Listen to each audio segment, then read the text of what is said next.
Tell me like a Hellcat.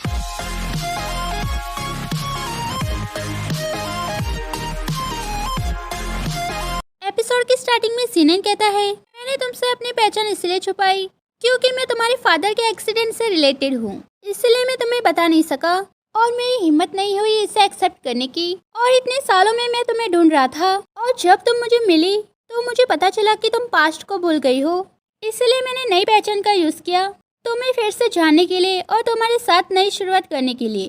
तो सियान moraine, क्या तुम मुझ पर अभी भी गुस्सा हो?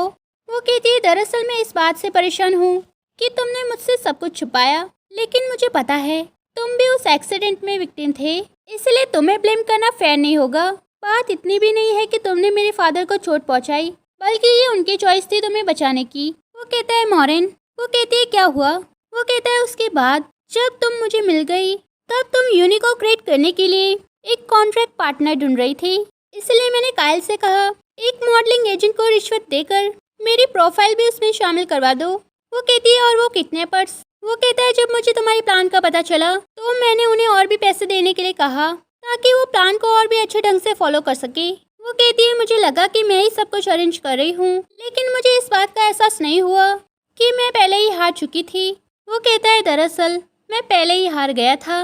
और कहता है अब देर हो गई है, इसलिए तुम्हें आराम करना चाहिए। वो कहती है गुड नाइट। वो कहता है गुड नाइट और लाइट ऑन रखना, और वहाँ से जाने लगता है।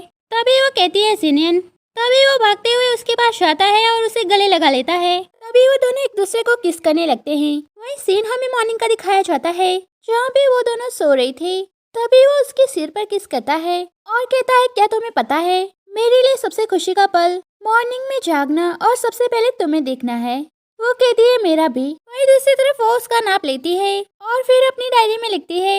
वही दूसरी तरफ वो काम करते करते सो जाती है। तभी सीनन वहाँ आता है और जैसे ही सोते सोते उसका सर नीचे गिरने वाला था, तभी वो उसे पकड़ लेता है। तभी वो कहता है तुम थक गई होगी। वो कहती है हाँ। तभी वो कहता है ये समय बेड पर जाने का है। तभी वो खड़ी होती है और कहती है मुझे उठा लो। तभी वो उसे उठाता है और वहाँ से ले जाता है। वही दूसरी तरफ सिंसी अंदर आती है और कहती है मिस सियन, फैटी ने हमें बताया है यूनी सीक्रेटली FUY के साथ कोलैबोरेट कर रही है। तभी ईचंग वहाँ आता है और कहता है तुम दोनों किस बारे में बात कर रही हो? वो कहती है ईचंग प्लीज बैठ जाओ, और सिंसी को इशारा करती है और कहती है ये सब कुछ उस जर्क हो जिनिन की वजह से हो रहा है, इसीलिए कई फैक्ट्रियों ने यूनी के साथ अपना कॉर्पोरेशन कैंसिल कर दिया। तभी सिंसी कहती है अगर हमें कोई सुटेबल फैक्ट्री नहीं मिली तो यूनी के प्रोजेक्ट आगे नहीं बढ़ पाएंगे और सबकी कोशिश भी बेकार हो जाएगी। ईचंग कहता है डोंट वरी, अगर तुम्हें कोई मिल नहीं रहा है तो मेरे पास कुछ सुटेबल ऑप्शंस हैं और मैं तुम्हें उनसे मिलवा सकता हूँ। वो कहती है अभी इसकी जरूरत नहीं है, हम पहले बातचीत करने की कोशिश करेंगे। और जिनसे से कहती है काम पर वापस जाओ। और ईचंग से कहती है तुम यहाँ पे क्यों आए? वो कहता है कुछ नहीं, मैं बस ये पूछना चाहता था कि क्या तुम रात को फ्री हो? मैं तुम्हें डिनर पर इनवाइट करना चाहता था। वो कहती है ठीक है, मुझे टाइम बता दो। वो कहता है ठीक है, वैसे मैंने इस वीकेंड पर फैमिली गैदरिंग का प्लान बनाया है, मुझे उम्मीद है कि तुम भी आओगी। वो कहती है बिल्कुल। वो कहता है ठीक है, अब मैं जाता हूँ।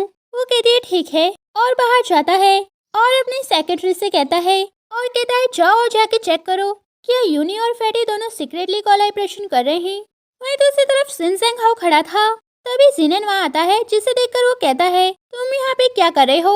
वो कहता है मुझे पता है कि वो पैसा कहाँ गया, और उसे फाइल बैग देने लगता है। और जैसे ही वो उसे लेने वाला था तभी वो उसे दूर करता है और कहता है लेकिन मेरे पास एक कंडीशन है। तभी शिनसेंग हाउ उसे लेता है और कहता है इसमें कोई प्रॉब्लम नहीं है, और वहाँ से जाने लगता है। वहीं दूसरी तरफ मॉरिन अपना काम कर रही थी और काम पूरा होने पर खुश होती है। तभी उसे जिनिन का मैसेज आता है जो कहता है चलो डिनर साथ में करते हैं। वो कहती है मैं जियांग ईचन के साथ डिनर करने वाली हूँ।